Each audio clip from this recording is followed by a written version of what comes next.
السلام علیکم جی۔ عمران ریاض خان صاحب نے جو اسپیچ کی وہ اس وقت میں سوشل میڈیا کی زینت بنی ہوئی۔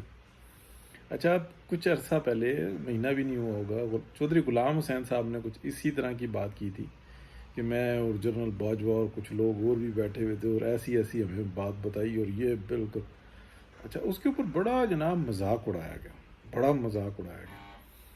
ہاں، رضی داتا ایک ایسے تھے کہ جنہوں نے یہ کہا تھا نہیں وہ صحیح بول رہا ہے، وہ سچ بول رہا ہے، یہ باتیں بتائی گئی تھی اور لوگوں کو جو یقین آ گیا تھا۔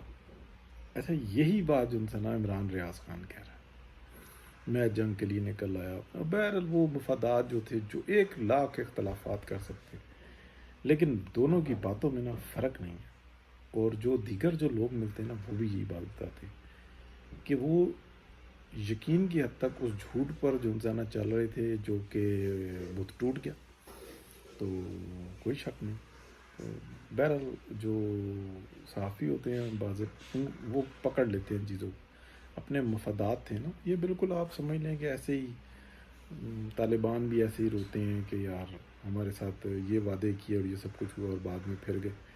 تو بڑے بھیانک بہت سارے طالبان ہوتے ہیں، میں کسی ایک کی بات کر رہا ہوں یا وہ کافی ساروں کی بات کر رہا ہوں، تو مطلب تکلیف ہوتی ہے کہ یار یہ کیا مسئلہ ہے، آپ اپنے مفاد کے لیے استعمال کرتے ہیں، پھر اس آگ کو بجھا بھی نہیں سکتے۔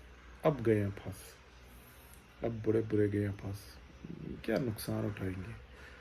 آلریڈی قوم نقصان کے اندر ہی ہے، ڈیوائڈ اتنی پیدا کر دی، ینگرز جو ان سے نا بد دماغ ہو گئے، بد زبان ہو گئے، گالیاں دینے پر آ گئے، گمراہ ہو گئے۔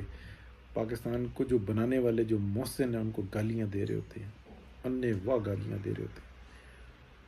لیکن آپ یہ دیکھیں نا، دو چار جو عمران خان اور شاہ محمود قریشی اور جیسے کتنے 5 7 10 لوگ ہوں گے ٹاپ کے، باقی ساتھ نا سارا گندے انڈوں کا ریوڑ کھینچا اور جناب یہاں تک لیا معاملے کو۔